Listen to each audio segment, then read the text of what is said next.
Good day, mate. Ever wondered why Australia, the land of sun, surf and kangaroos, is getting a reputation of a nanny state? Picture this. You are enjoying a sunny day at the beach, but suddenly you are bombarded with rules where to smoke, how to drink, and even what to wear on your head while cycling. Some folks say those rules are turning Australia into the nation of overprotected adults. Others argue they're just keeping everyone safe and sound. Let's dive into this debate and see what's really going on down under.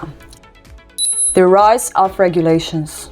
Australia's transformation into a nanny state didn't happen overnight. It started with a series of well-meaning public health and safety campaigns. From making helmets mandatory for cyclists to banning smoking in public places, the government has been busy crafting rules to keep Aussies safe.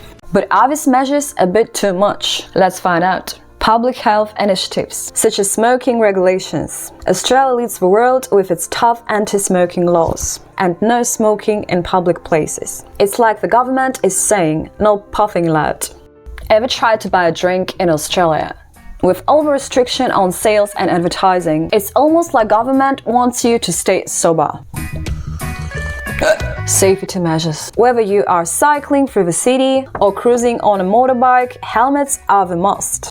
It's all about keeping those noggins safe, but some say it's overkill. Buckle up, buttercup. Seatbelt laws have slashed road fatalities, proving that sometimes a little rule can go the long way. At the heart of the nanny state debate is a classic showdown: individual freedom versus collective safety. On one side, you got folks who say these rules are lifesavers. On the other, you've got those who feel like they are being treated like kids. Critics argue that these rules are cramping their style. They want the freedom to make their own choices, even if it means taking a few risks. Some regulations hit the businesses hard, especially those in the alcohol and tobacco industries. It's a tough balance to strike. Now let's take a close look of nanny state policies in action. Plain packaging as a part of smoking regulations. Since 2012, cigarette packs in Australia have been as plain as a Vegemite sandwich. It's helped cut smoking rates, but the tobacco industry isn't happy. Then, have you ever heard of sugar tax and junk food advertising? Australia has been considering a sugar tax to combat obesity similar to those implemented in other countries.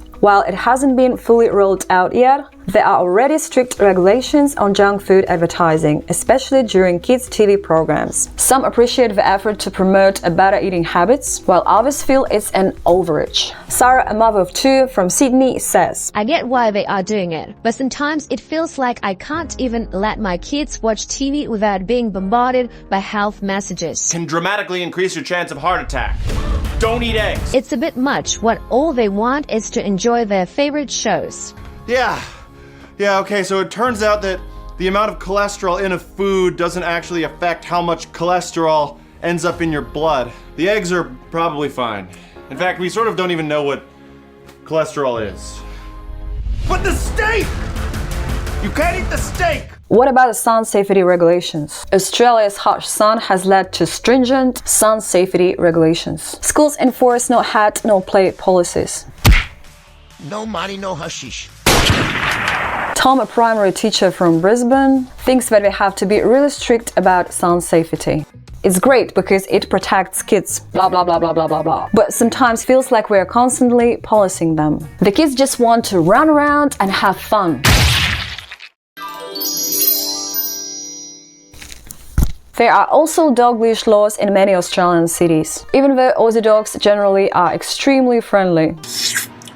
Plastic bag ban law in many states that encourage folks to reuse their bags. While this move has been largely welcomed, it has also led to some unexpected challenges. James, a shopper from Perth, recounts.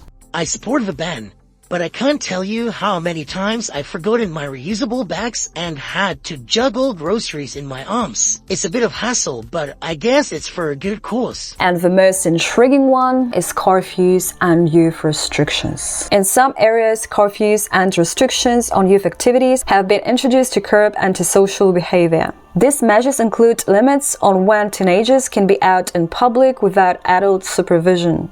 It makes it hard to make our friends and feels like we've been treated like little kids. Lily says, these examples show that Australia's nanny state policies touch various aspects of life, from health and safety to environmental protection. And there are so many of them that there's no denying they are shaping the way Aussies live. And is it a good or bad thing? Please share in comments. Don't forget to subscribe to my YouTube channel, and I'm gonna see you soon.